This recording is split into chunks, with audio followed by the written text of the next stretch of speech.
of the controller and others. F, COVID-19 related monetary donations and food supply donations, etc., presented by Perlene Kirk, Controller, OOC, Doreen McPaul, Attorney General, DOJ, and Jill Jim, Director, Department of Health and others. 4, close of the work session, written announcements, adjournment. Chair. Pro Tem Chair. Yes, thank you, Peggy. So committee members, we're waiting. If we have another committee member on the line, we could call the meeting to order. Is Chair Henyo or Vice Chair Smith on the line? Delegate Yellowhair, are you on the line? Yes, I'm on the line. Good morning. Oh, hey, Okay. yes. So we have quorum. Yes, but And so quorum isn't required for a work session. Oh, yes, thank you. So, committee members, we were just going to go to the report. Can we just have consensus to start with the report? Vice Chair on board now. Oh, Vice Chair, do you want to facilitate the meeting, Vice Chair? How many do we have on board with the members? Thank you, though. There are 5 members present with you now, Vice Chair. This is Peggy. Good morning. Oh, yes, hey, Ben. Yep, just started. Go with the reports. Go ahead. Good morning, Henyo calling in. Hello, brother. Y'all think good morning. Good morning.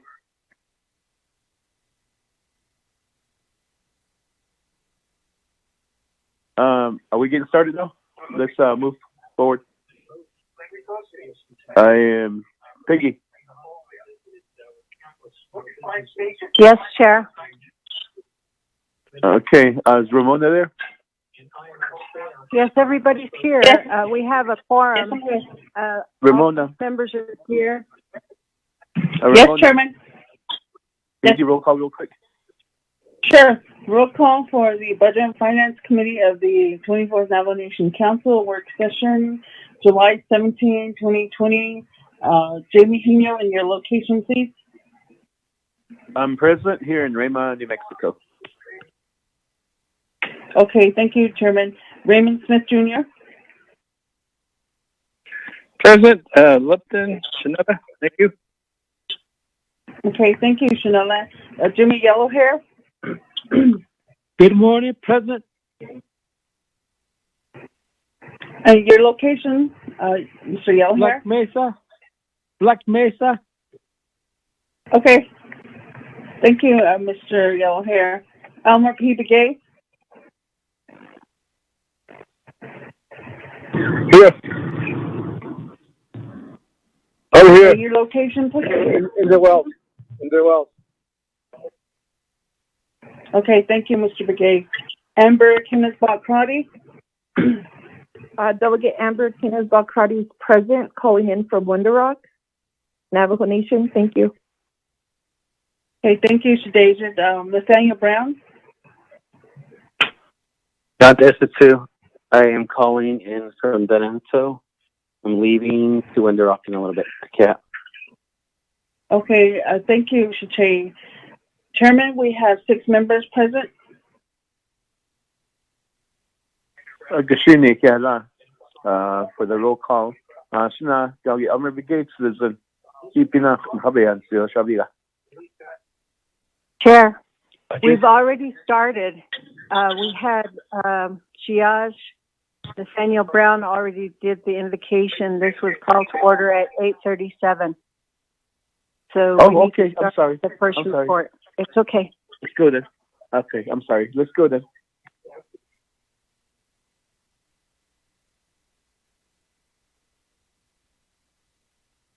Rob Willie is on the line for the first report. Controller's on another call. Good morning.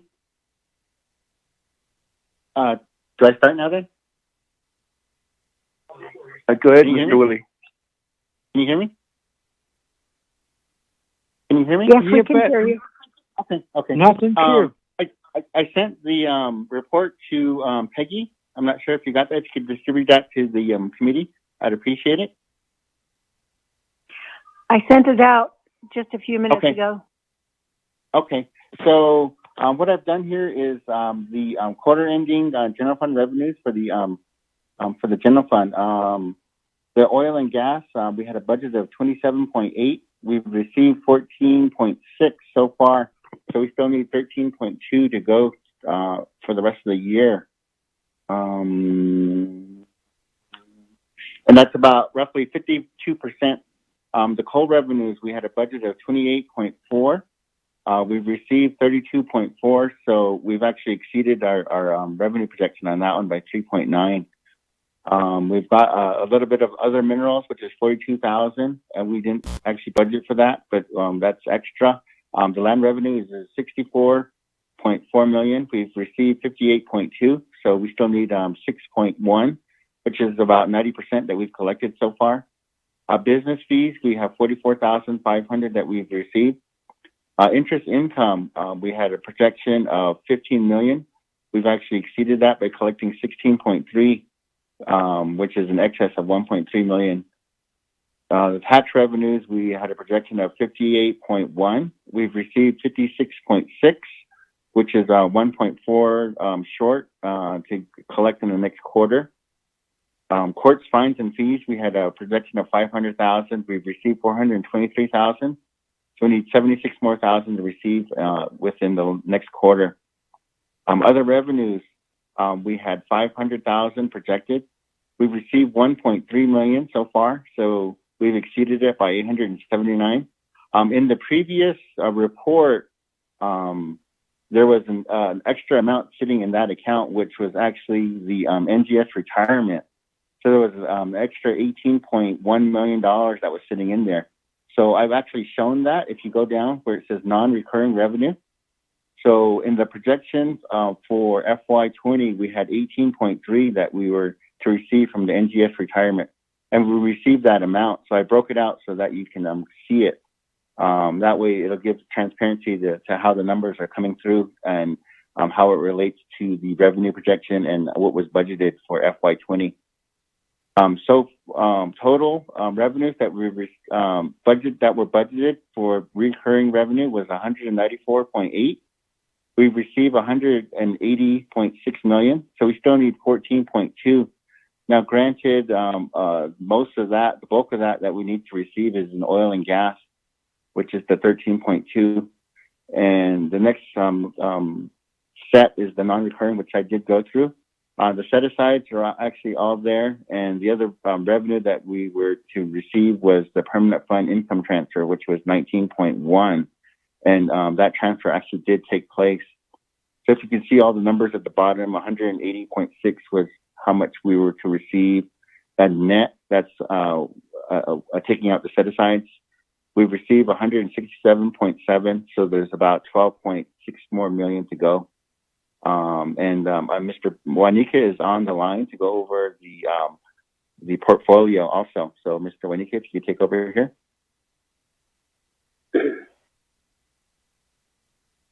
Sure thing. Good morning, Budget and Finance. Brent Juanica here from the Controller's Office.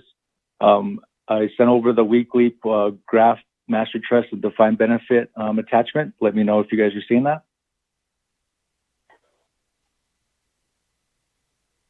Yes, Brent, we received it this morning. Thank you. Okay, I'll just assume everyone's looking at it, so I'll just begin. So same thing, left side master trust, right side defined benefit. As of close of business day yesterday, the master trust had a balance of 3.87 billion, and for the defined benefit plan, as of close of business day yesterday, we had about unaudited 997,850,000. Going to the second row of graphs, you can see the differences from the fiscal year end based on the date below. So as you can see, as I closed the business yesterday, the master trust was up 223 million, and the DB was up 55.9 million. Pretty straightforward again, going down to the returns, the bottom graph. As it closed the business day yesterday, we had a total return of 6.14% for the master trust and 5.93% for the DB plan. So we're up for the fiscal year to date as of 7/16/20. A lot of the equity markets are rebounding. However, there's a little bit of uncertainty and skepticism of the continued growth overall in the equity broad market. The debt market is pretty low now. Again, the Fed rate is virtually 0%. So all around, we're seeing low yields going forward. So, again, what that ties into is, going forward, we'll see less interest income all around for the portfolios in the short-term side. Just a recap on to go back to the revenue report that we had, seeing on the oil side, so it pretty much the OPEC recently agreed to cut their production by 2 million. So essentially they're going to ramp up a little bit more on producing and thinking that, demand's going to spike back up. But there's a lot of uncertainty in the industry. A lot of analysts and from news reports I'm reading out there and seeing, and some saying that there's a lot of, don't think there's going to be much of an impact as the first time back in March as the COVID spread. But there will be some continued volatility going forward. Right now, the Brent and the WTI are, WTI averaging around about $40 a week now, and the Brent about $43 a week now. Trending around there for the past 2 weeks. And on top of that, there's the supply side. So not much production going on, in the U.S. So it's hard to tell going forward. So, we'll always stick with the most conservative, which is as in, low production and low prices. That way we're prepared for the worst.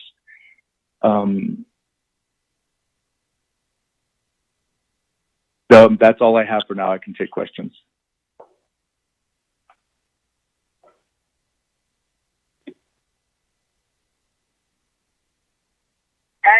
Committee members, do you have any questions? Brett, this is Yes. Gabriel here.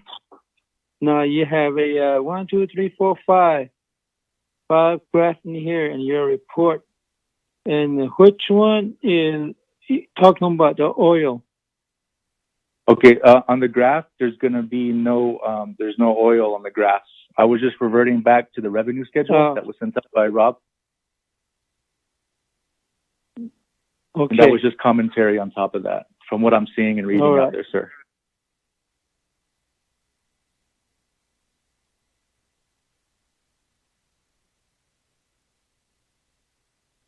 Is there any other questions for Brent?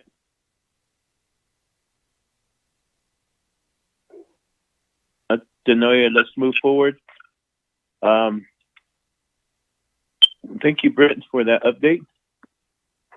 Sounds positive right now. And we look forward to see what happens if the vaccine is ever developed, how high the market will jump up. So, our next presenter, Peggy, who's our next presenter?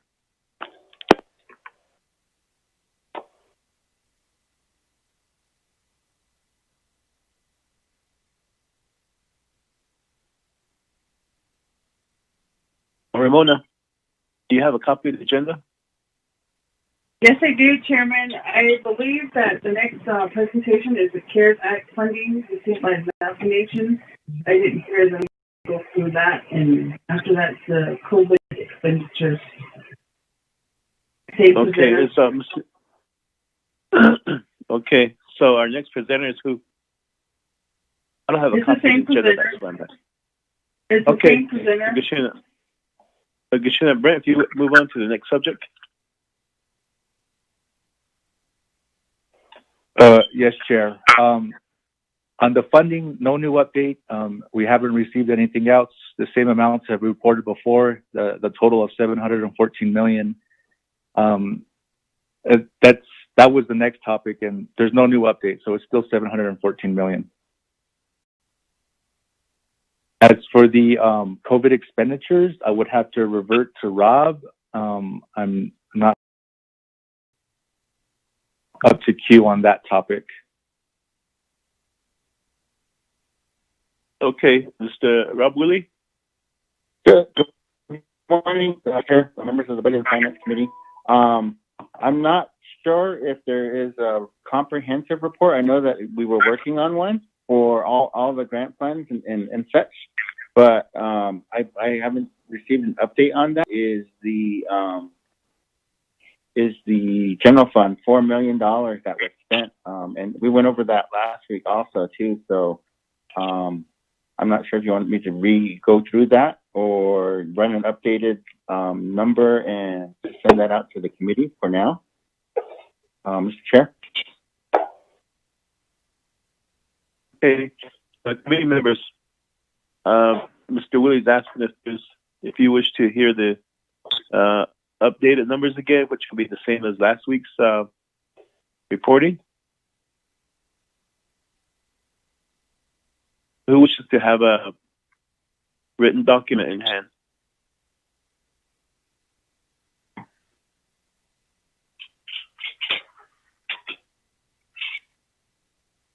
There's no response, so okay, Mr. Willie, thank you for that. On to the next subject. Mr. Chair.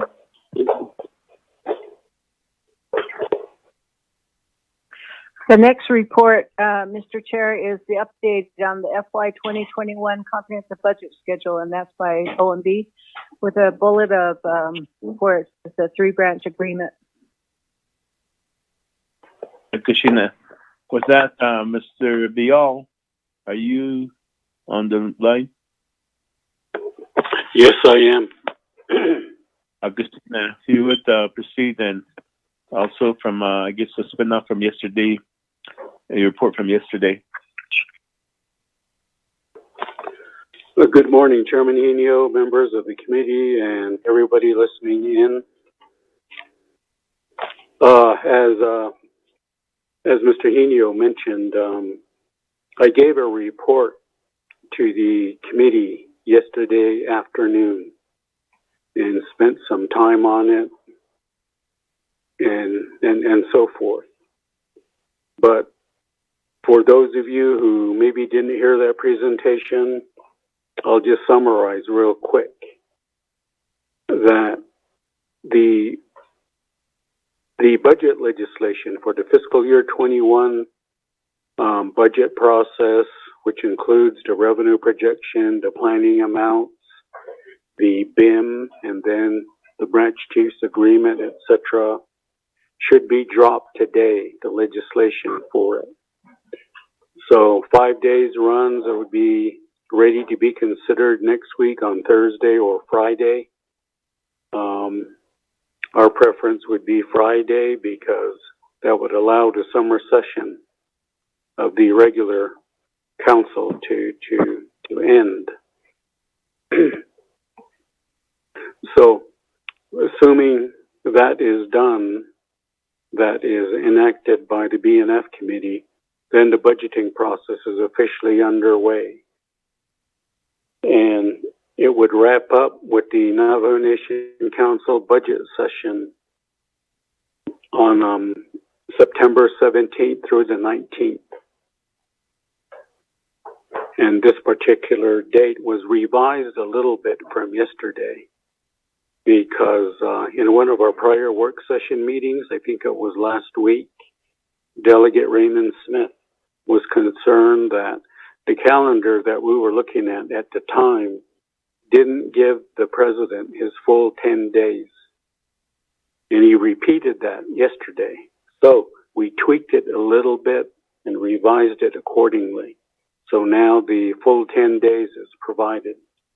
So we had to shave a day or two throughout the schedule to accommodate that. So that's the overview on the schedule, and I would just simply repeat that if we go with this, it would be an ambitious and aggressive, fast-paced budget process. But I know the branch chiefs in their meetings want to enact a budget. That would be their first priority, as opposed to going to a continuing resolution. But should we not make it, or should the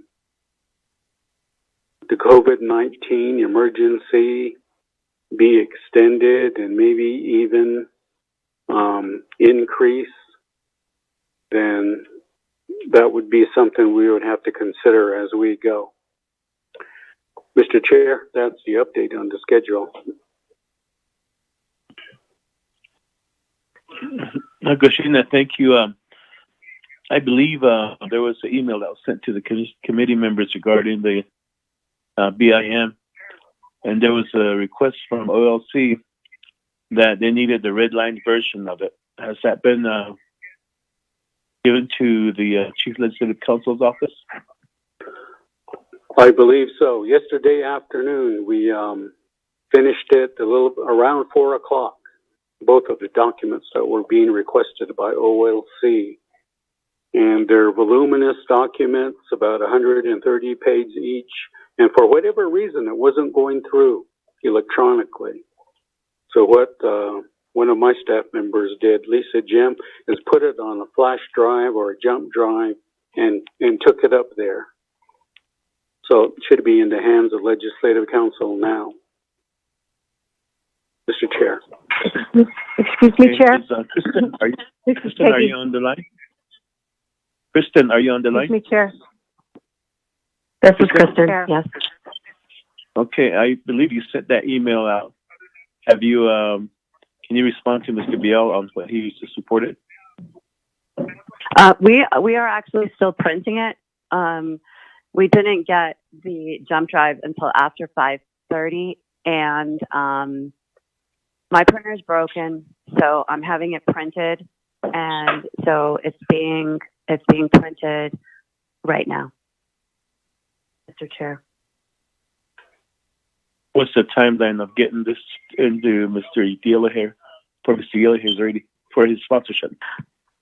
I will contact Mr. Yellowhair as soon as this document is done. I'm going to get off the line as soon as this presentation has concluded, and I'm going to complete the work on the budget planning legislation and the BIM, Mr. Chair.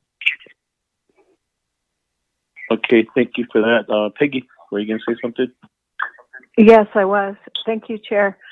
Members of the committee, Kristen sent out the red line copy and also the BIM copy that we received by email to all of you. So you should have a copy of that.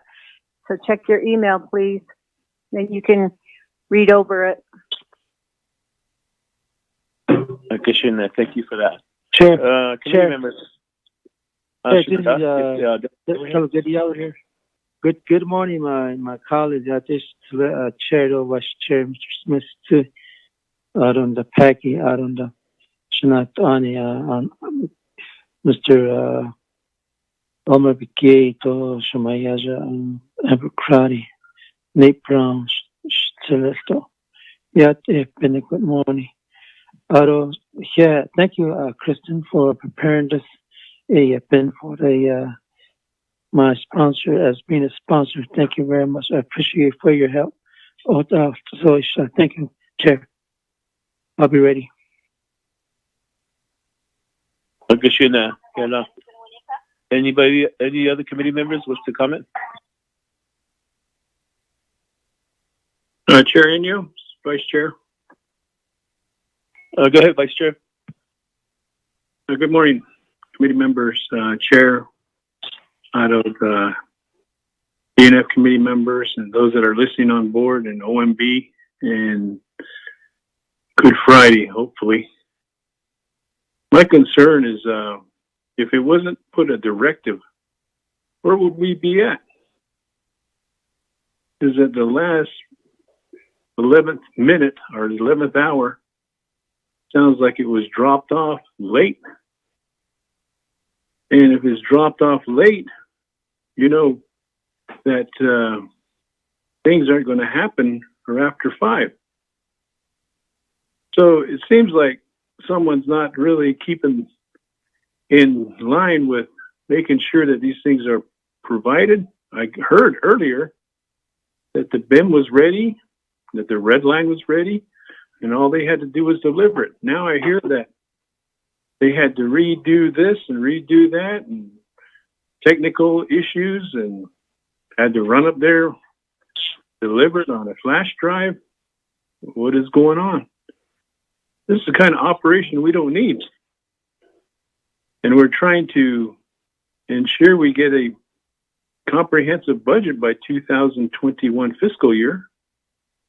With these kind of things that are coming up, what else are we going to expect?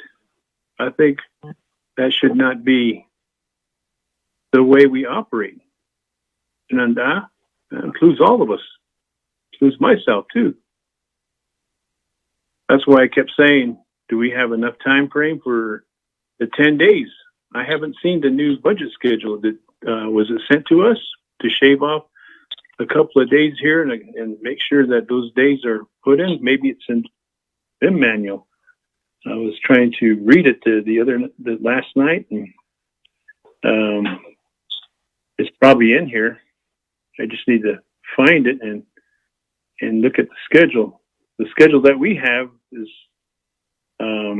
not giving an ample time for the Navajo Nation president to really look at it and come back with an answer, and then we play that role of ensuring that the law is followed through with the 164 review and the 10-day process, and that's why these laws are in place. These are my concerns, Chair. And I appreciate the fact that Honorable Yellow Hair is going to be running with this, and I'm willing to co-sign. And we're limited to one hand's got to do this, the other hand's got to hand it off, and this hand's got to take over and run with it. And then we'll have possibly a meeting next Friday. So that's my issue with this. And if there was no directive, maybe I should have made the directive at 3 o'clock. That way we would have had something put in place by yesterday. But it seemed like they just waited to the last minute, according to Legislative Council. And of course, I can't speak on that behalf, why that happened. But just hearing that is not conducive to what we're trying to do here. Thank you, Chair. Thank you for that response, and to our presenter. And hopefully before the end of the day, we will have that legislation in the hopper for a 5-day comment period. Committee members, any other comments or questions for Mr. Biel?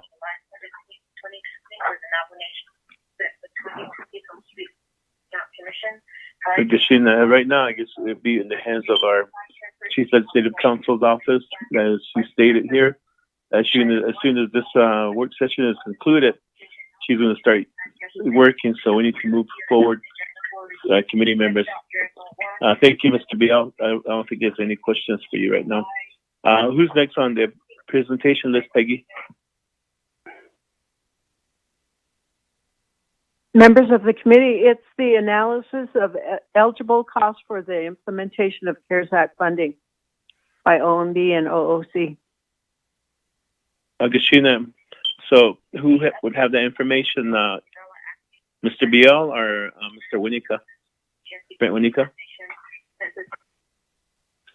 This is Dominic Biel. I'll defer to OOC. Gashina, go ahead.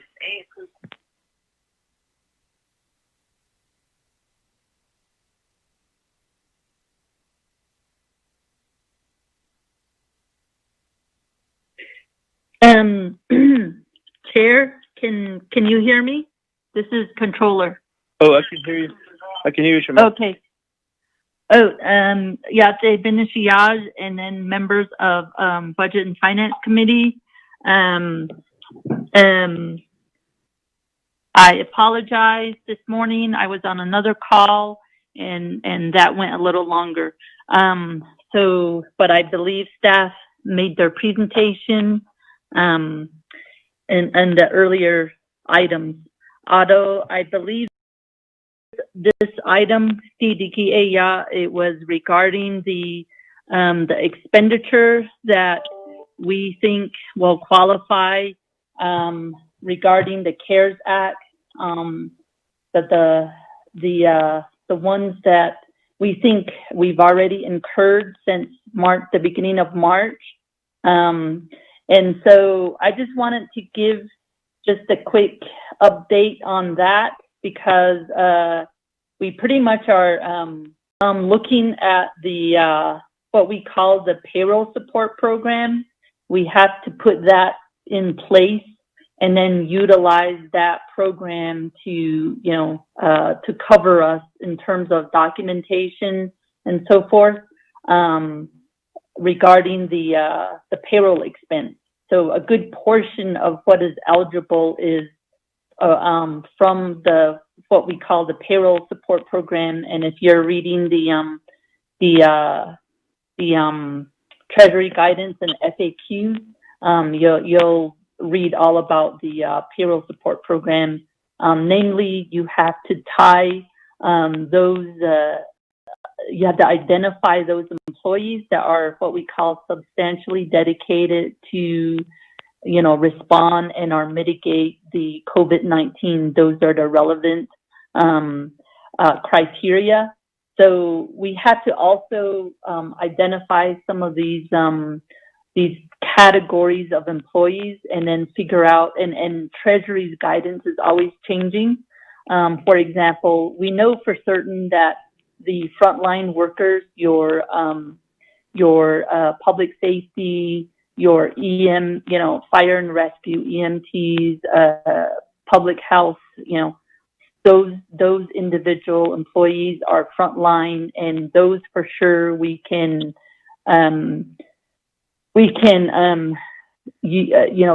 the payroll expenses for them are definitely allowable. And so we're looking at those numbers. So we had to set up the program, and the program that we set up, we also include the special duty pay. So that way, since March, I know my office has been processing those payments. We get a lot of them, and we do the best we can on a biweekly basis to process them through. So not only are we able to identify the payroll support costs, including that's salary and wages plus the benefits, and then also the special duty pay.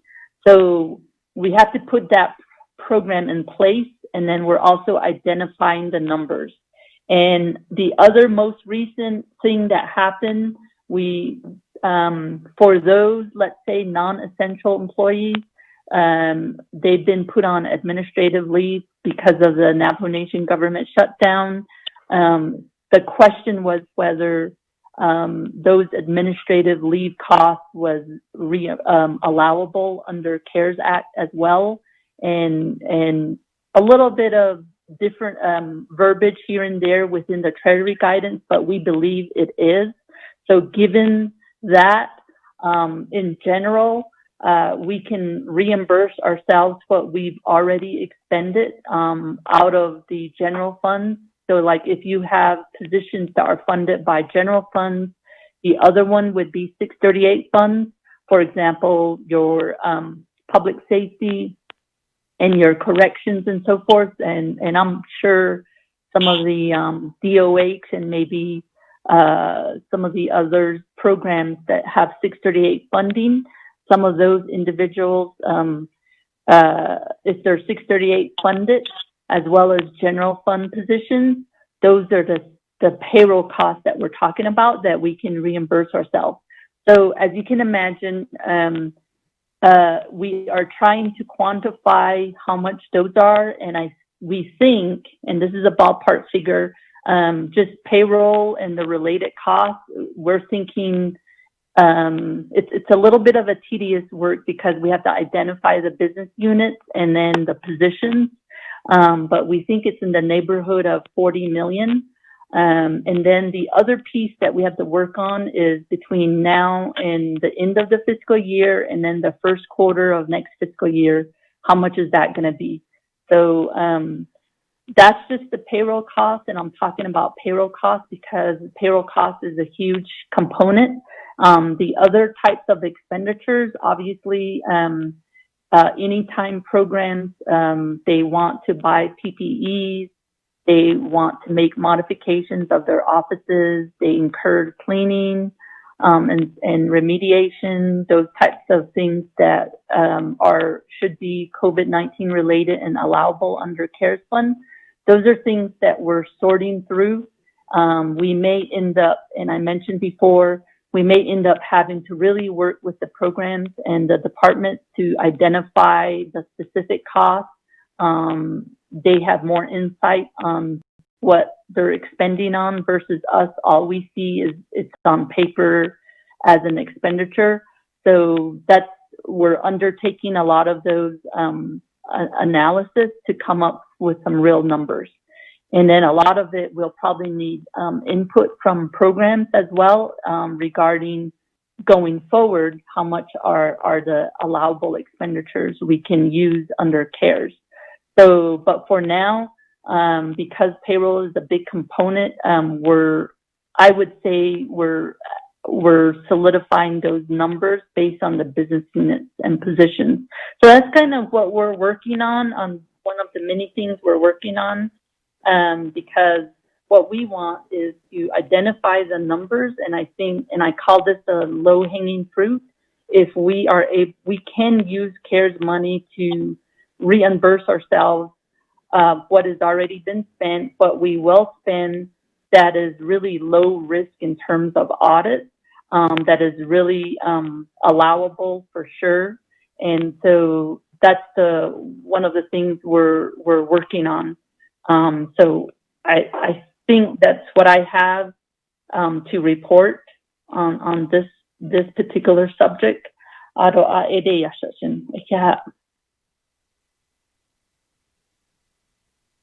Christina, thank you for that report.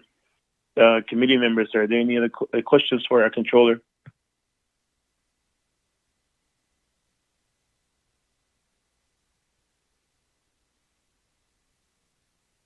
Chair, this is Doug Didiella here. Christina, go ahead, Shana.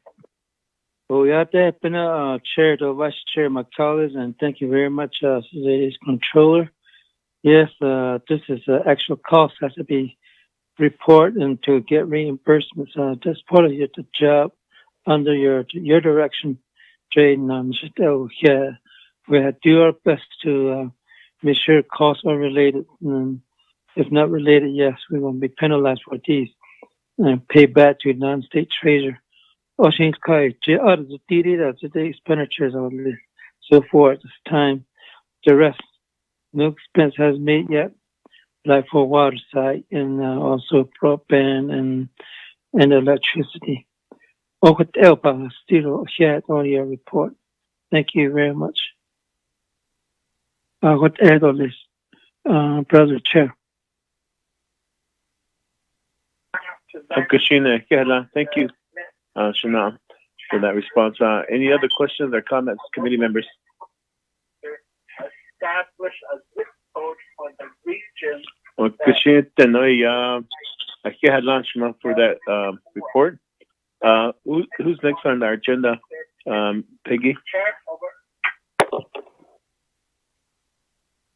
We're on item D. Update on the COVID-19 CARES Act funding received by the Navajo Nation. Cordell Shorty, Contracting Officer of OMB, please.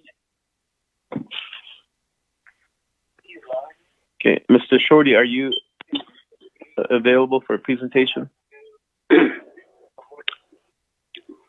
Mr. Chairman Henio, this is Dominic Bial. Mr. Shorty is not available. Mr. Shorty has been on leave all week, and he'll be on leave next week as well. But what I can tell you is the report that he's been preparing weekly, the information is available. We just haven't got around to doing the cover letter, the cover memo that provides a short summary, then is sent to the president's office as well as the committee.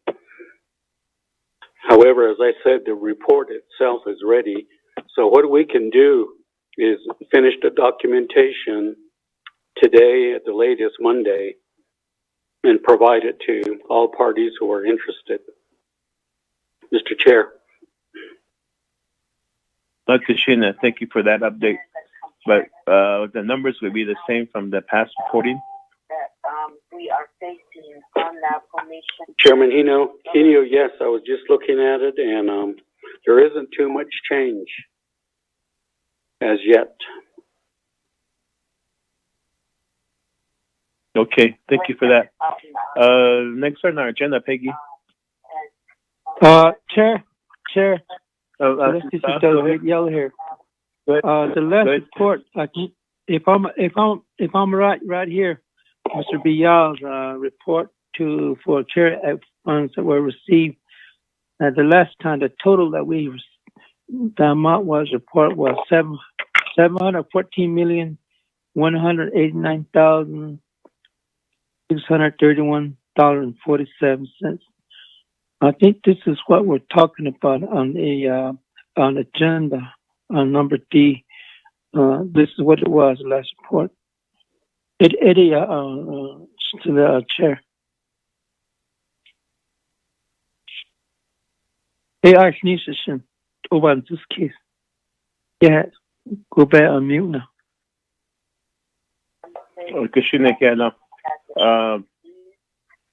Any other questions or comments, committee members? So how do we make the adjustment? Chair, if you look at Cordell's last report, I'm sorry.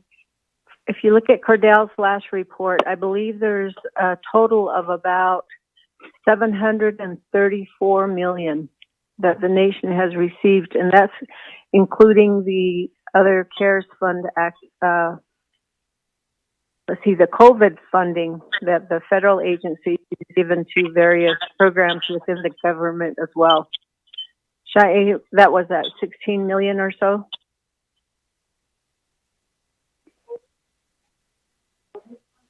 Okay, thank you for that too. Thank you. Any others, committee members? What's next on our agenda, Peggy? Okay, Chair. The next one is item E, CMY 44-20 CARES Act Fund implementation of directives to OMB, Dominic Bial, and then Controller, Office of the Controller. Okay, I think that has already been taken care of. According to the last report from Mr. Bial,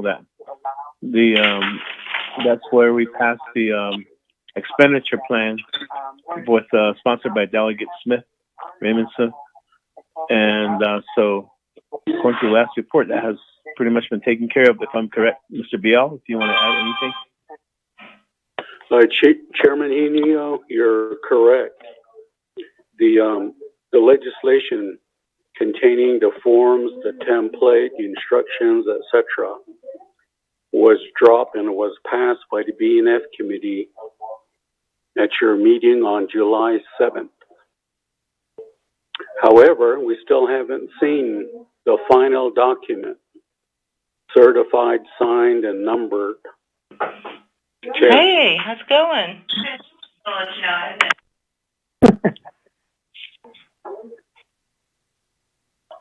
Delegate Yellow Hair, can you mute your phone?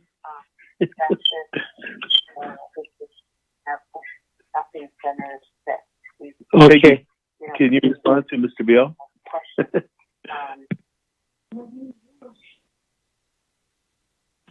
Mr. Chair, this is Peggy.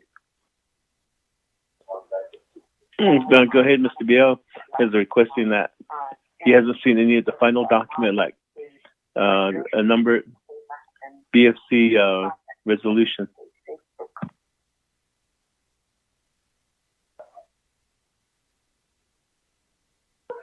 Is that to me, Peggy?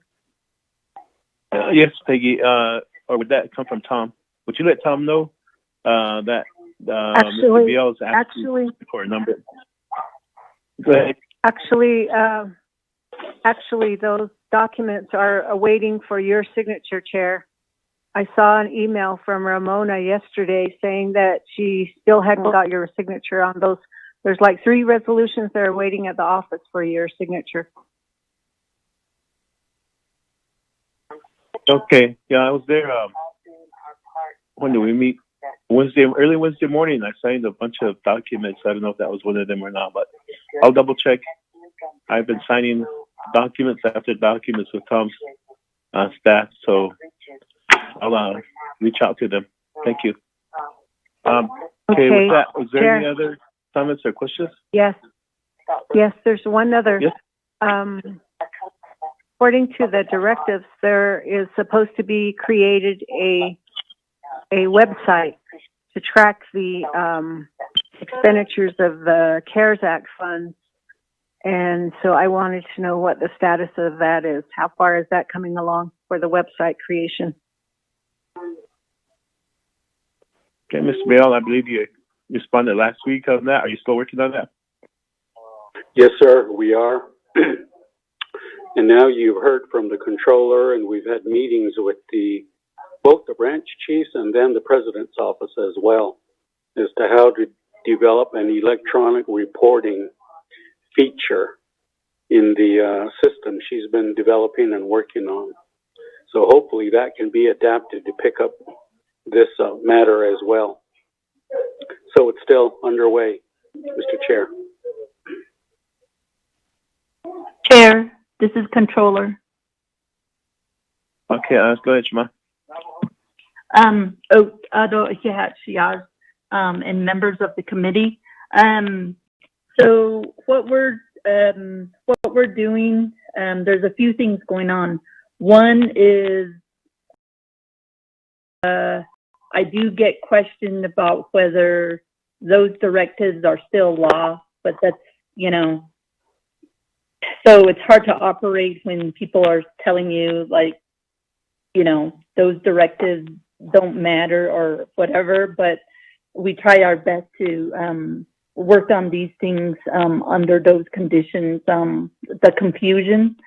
So having said that, the last time I was asked by, I want to say OPVP, I don't think it was a 3-branch, although I can't remember if I presented at a 3-branch. So, but so the last time I was asked to look at developing a process, because what was critical on the front end is addressing what is allowable, what is not. And so we did a quick flow chart for the president, and it was similar to what was laid out in the CMY, is it 44-20? And so we ended up just putting together a process, notwithstanding, the requirements, but, under the condition, being told that that's not, good law or whatever, something to that effect. So that particular process, I put, if you saw my presentation at NABI last night and you've seen the PowerPoint, it's on the last page. It's similar to what was spelled out in the legislation itself, but we took it from the standpoint of what's the best interest. The other thing is regarding the reporting. So the process is that there's some sort of application mechanism that can be accomplished through a portal. And if it is through a portal, the point being we can do a portal, and then that portal can actually track things that are approved, authorized by leadership, and then also, what is being expended, and then periodic reports, those types of things. So, we have the ability to do that, and we're working on it. We're also working on a number of other types of situations where we have the ability to utilize some of the technology to take applications. I know in the last week I've been talking about or working on a small business assistance program, and then also yesterday we ended up working on a student assistance program, and it's all the same concept. Working through an application process, uploading into a portal, and then you have the tracking mechanism to do reporting. So those are the things, the capabilities that we can do regarding CARES Act funds. So all of those things we're doing in the background, despite, whether this process is legitimate or not, and those types of questions. So just so you know, in terms of those directives.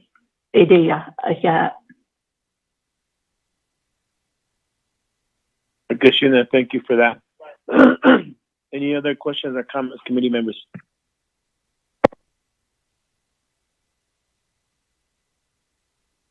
Okay, I don't hear any, so again, I'll thank you for that response.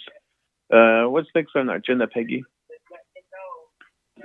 Okay, this is the last item. It's F, COVID-19 related monetary donations and food supply donations, etc., presented by Perlene Kirk, Controller, Doreen McPaul, Attorney General, DOJ, and then Jill Jim, Director, Department of Health and others. Okay, do we have Dr. Jill Jim on the line? Do we have Madam A.G. McFall on the line? Good morning, Mr. Chair. This is Kimberly Dutcher, Deputy AG for AG McPaul, prepared to give the report. Okay, go ahead. This report is to summarize donations received through the donation branch. This is based on information provided from the Office of the Controller as of last night.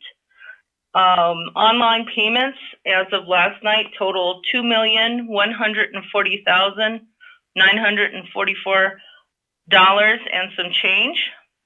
FMIS checks and wires total $3,609,790 and some change.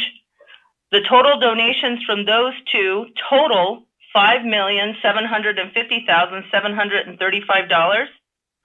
These amounts do not include NHA paying on behalf of the nation up to $1 million, and also does not include the NAPI amount of $1 million, which is a partial dividend payment. In addition to the total of $5,750,735 that I just read, the nation's GoFundMe account, as of about 9 o'clock this morning, had raised $1,684,400. So those two totals equal approximately $435,135. We have also this week provided an updated summary of needed medical supplies in case donors want to donate medical needs, and this was based on input that we received from the Navajo area IHS.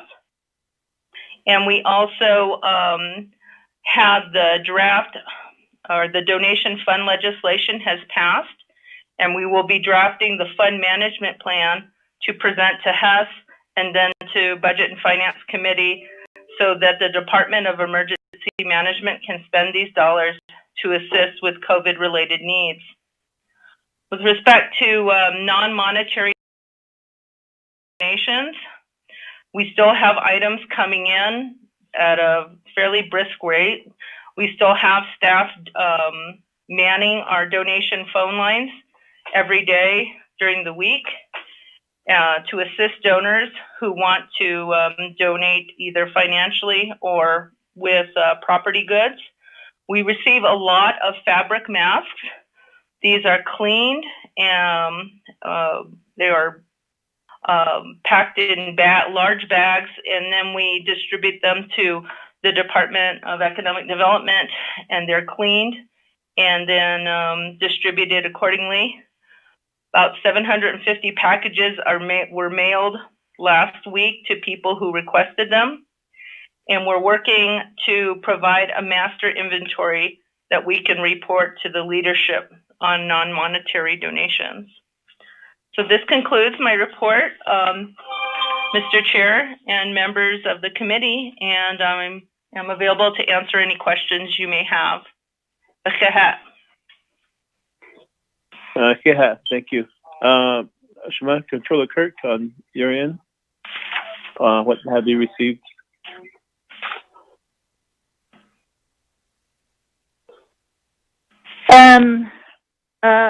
Siaj, my report is actually a report that we sent over to DOJ, which Deputy AG has went through regarding the online payments, and then as well as the FMIS checks and wires. Those are the ones that we keep track, our office does, and which is the amount, the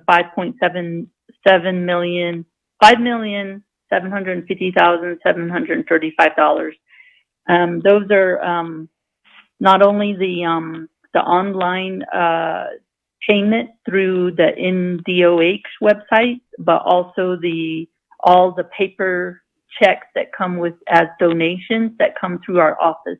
So again, just a reminder that we set up a separate bank account regarding those donations, pending how, the decision to, how to expend those funds. So we're waiting for all of those to be set up, and then we'll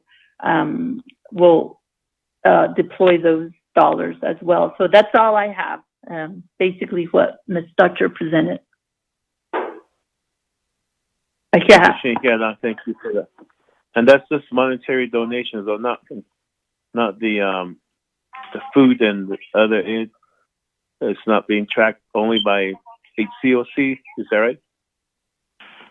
Mr. Chair, yes, this report reflects the financial donations, but I do know that the humanitarian branch and also our office is also working on creating a master inventory for the non-financial donations, such as the masks, such as food donations, which we don't see too often come through DOJ. We primarily get the masks and other small donations that come directly to DOJ. Okay, thank you for that. Committee members, any questions or comments?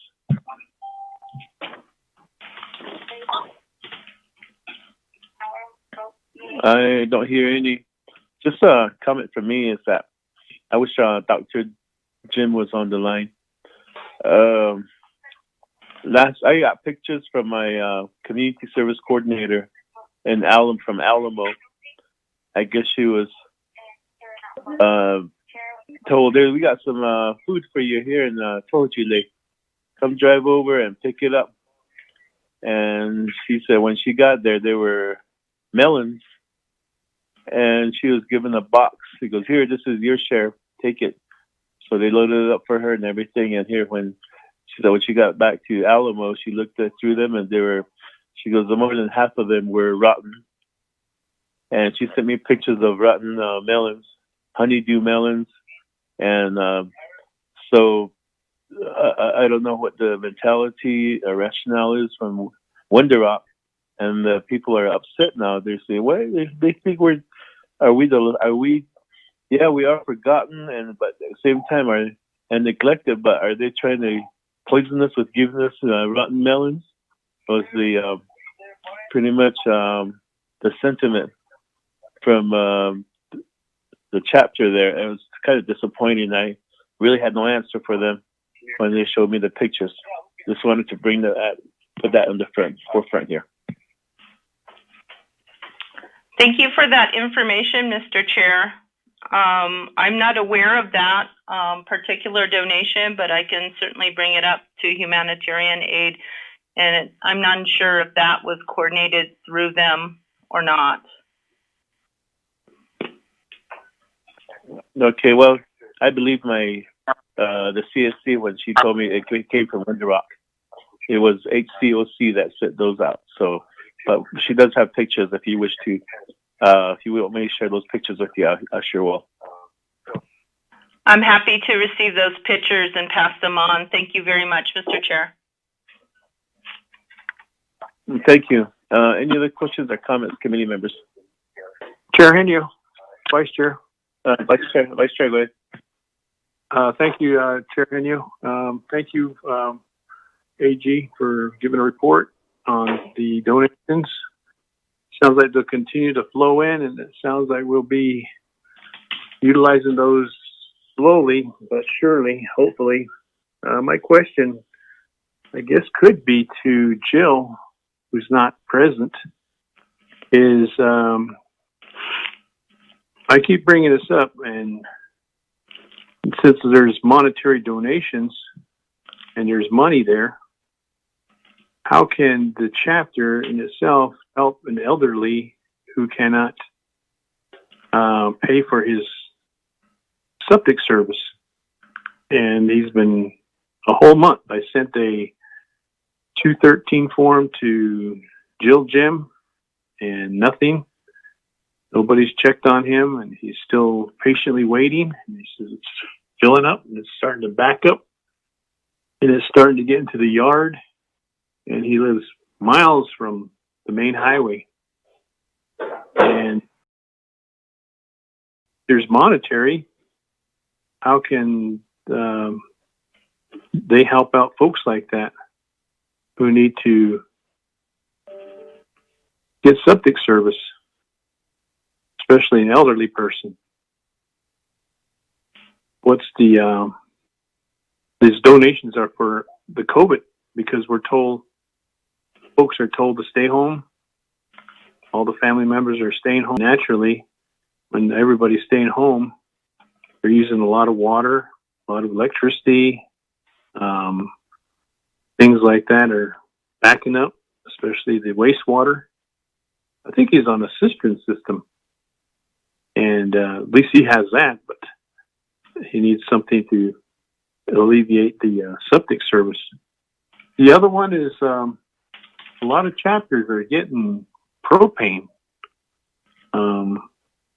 In my area, Wide Ruins was provided, and Newlands was provided, but Halk was not provided, nor Lupton, I think.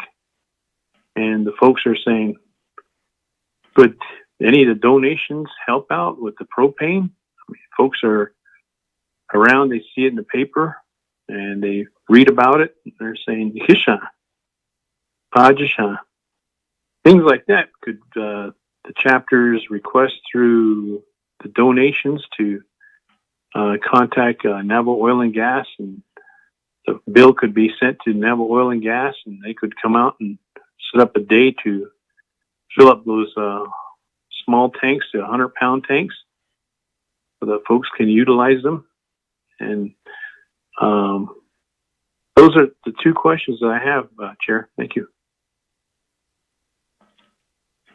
Thank you, Vice Chair Smith. Just a response on the propane. The actual entity that brings the propane out is Nations Gas out of Navajo.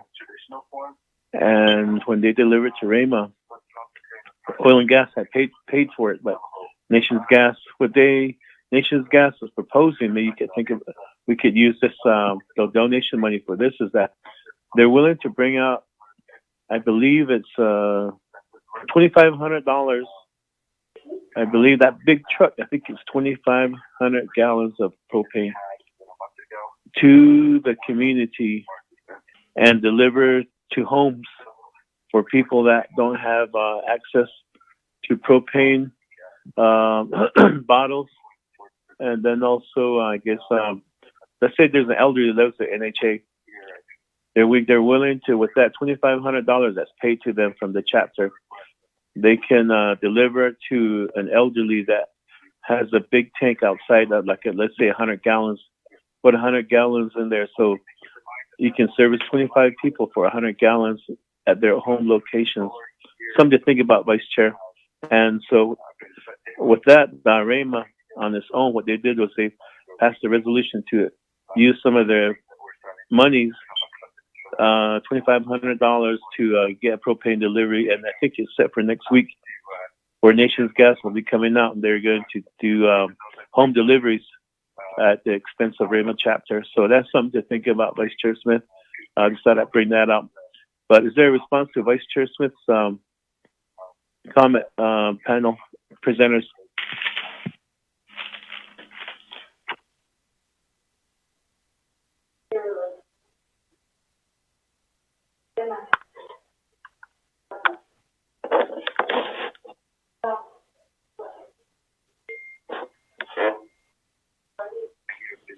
I don't hear any. So, committee members. I'm sorry, I was answering, but I forgot to take myself off mute. I apologize.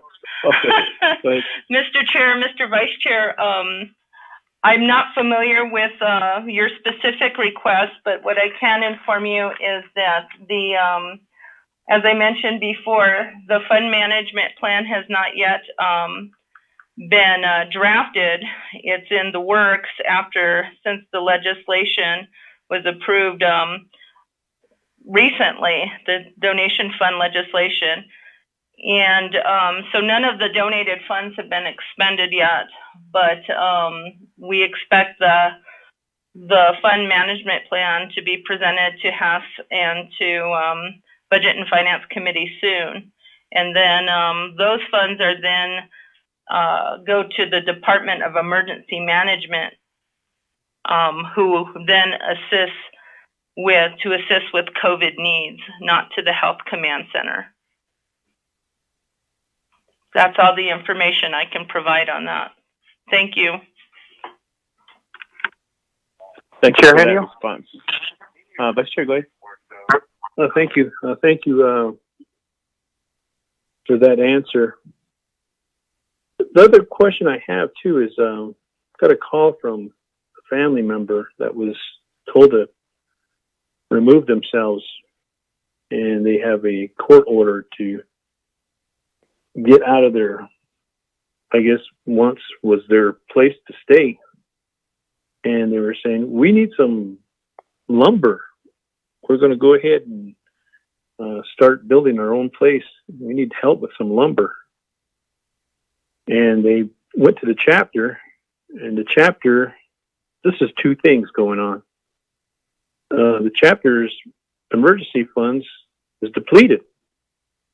They don't have any more emergency funds, and they're saying, we'd like to help based on that. So maybe those donations that are coming in, maybe those donations that are happening, and help this person to buy some lumber before winter, because they're willing to build their own little place to stay in, and they're not asking for anything else but to some building materials.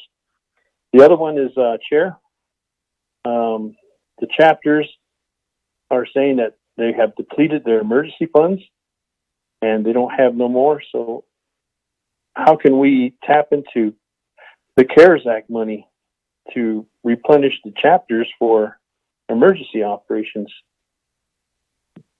Such things as what I just mentioned on behalf of the sewer, on behalf of the housing, on behalf of water they need, delivery, propane, things of that nature.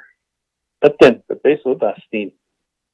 We put in $25,000 for each chapter that were under $25,000. But some chapters that received it were saying at the time they had those figures, it wasn't corresponding to the chapter's figures. Chapter's figures were way lower than what was presented at the time that supplemental appropriation was done. And that's true because when they got the funding, it was less than 25,000 because they were not accounted for the expense that they had incurred. Those are two questions I have, Chair. Thank you. And Vice Chair Smith, I believe right now the only pot of money that I think that comes to my mind is what was approved through the 116 and 132 resolution that was sponsored, that we just recently passed, signed and vetoed, so to speak, by the president. But there was a $20 million immediate spending pot of money there, and so maybe that's where we could. That's immediate spending for immediate spending, and that's where I believe we could tap into with this your request, Iggy. We just need to reach across to the president's office and tell him, hey, this is what's needed out there as immediate spending. Because with the other one, we're still trying to wrangle through the process of projects and the whole works. But I believe with the 20 million immediate spending, Iggy, maybe we could ask him to allocate at least some money for immediate expenditures like septic cleaning, propane delivery, wood hauling, Hegi. That's just what comes to mind as you were speaking, Vice Chair Smith. And at the same time, I was just thinking, I was hoping that a Carl Smith amendment wouldn't have gone through. Otherwise, we would have had more money to spend for immediate spending. But so that's just off the top of my head, Vice Chair Smith. Hopefully that kind of helps with your what you're thinking about right now. Is there any response from our presenters that we could use, Ms. Kirk? Could you add to this discussion? Sure. I want to ask a question too, later on sometime. Just y'all do again. Nabiga, go ahead. Okay. Go ahead. Ms. Kirk?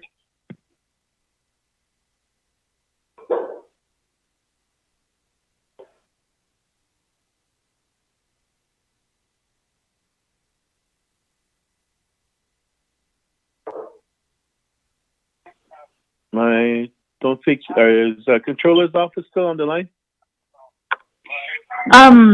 Chair, this is Controller. Well, go ahead. Where are we at? I was listening to the other call. Well, Vice Chair Smith had a concern regarding this real life situations that are out there in his area, and I'm sure it's like that in different all parts of the Navajo Nation. Is that we have elderlies, we have people that don't have vehicles, don't have the means for necessities like septic cleaning, wood hauling, even I guess propane, like we just talked about, and so forth.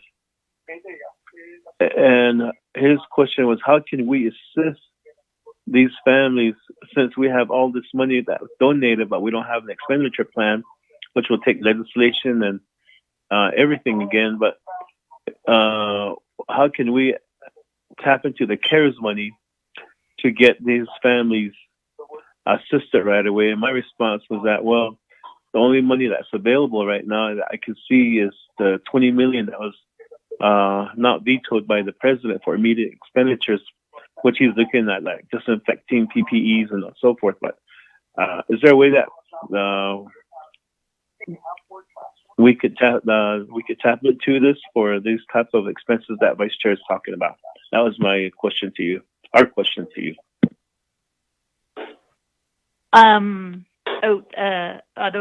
Chair.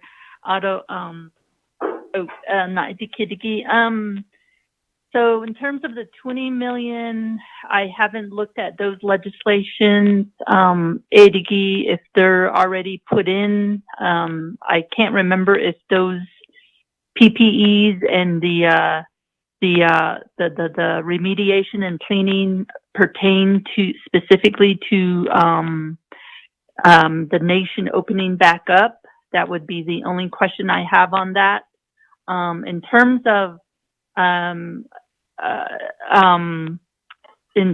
of helping people out, I mean, of course, there's the donation route going through the command center.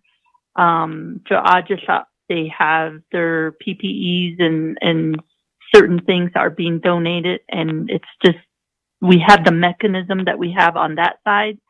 The only other thing in terms of CARES money, there's a couple of things going on, or a couple of ways to do things. I know we are, as I mentioned before, I am working to see if we can do some of these financial assistance programs.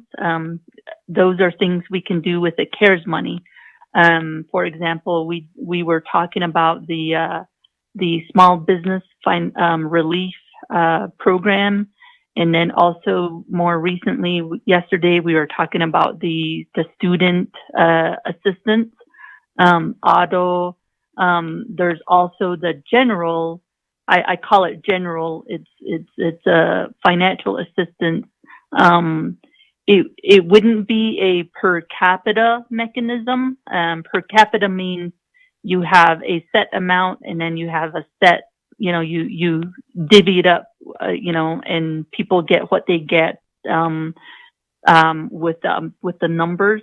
But mainly you have to set these things up with eligibility criteria and things you can do like self-certification and so forth. So those are things you can do with the CARES Act monies, and you're allowed to do it, namely because, as we all know, our people did not audit and regarding this virus, and so the needs are there. And that's what CARES Act money was intended for by Congress. So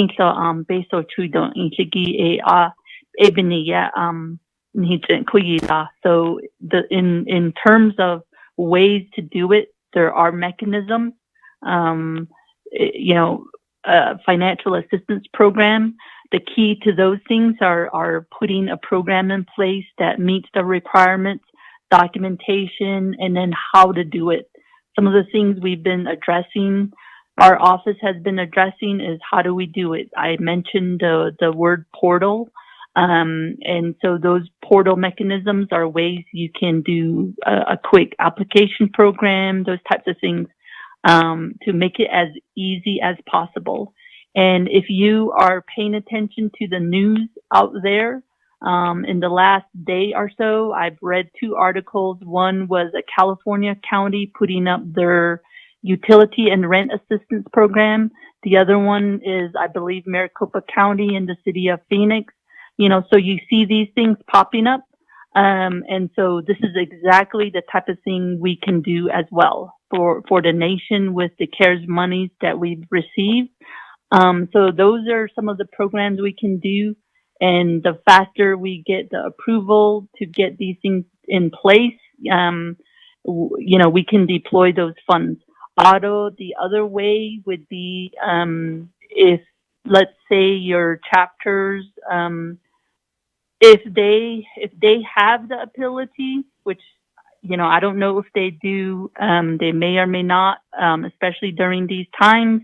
There's ways where they, if they have the ability, then they can do things and so forth. Again, with something like that, then we would be putting our faith in chapters, whether they have the financial reporting and internal controls in place to get those things done.